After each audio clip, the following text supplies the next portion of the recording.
খে কোন দল করলাম, খে কোন মতাদর্শর মানুষ, একটা বিবেচনা নাই। সদর উপজেলা আমরা সবর।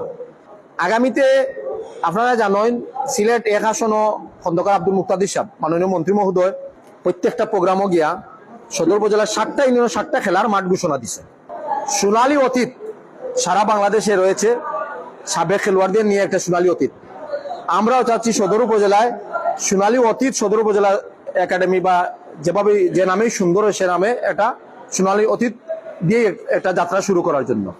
এখন এই সদর উপজেলা স্পোর্টস তারে জাগিয়া তুলতইলে এই সদর উপজেলার যত প্লেয়ার আছে বেশিরভাগ প্লেয়ার সমরদার দাদার আতর তৈরি। আমরা নিজে সোনালী অতীত যে ক্লাবটা আমরা গঠন করতাম সেইটা তোমাতানোর সমন্বয় ক্লাবটা হইত। তোমাতানোর মাঝে একজন নির্ধারণ করবায়, খারে আহ্বায়ক দিতায়, আহ্বায়ক একজন, সদস্য সচিব একজন, এবং প্রত্যেক ইউনিয়নের আহ্বায়ক কমিটি 201 করো আর 101 করো। বড় করে করলে তো অসুবিধা নাই।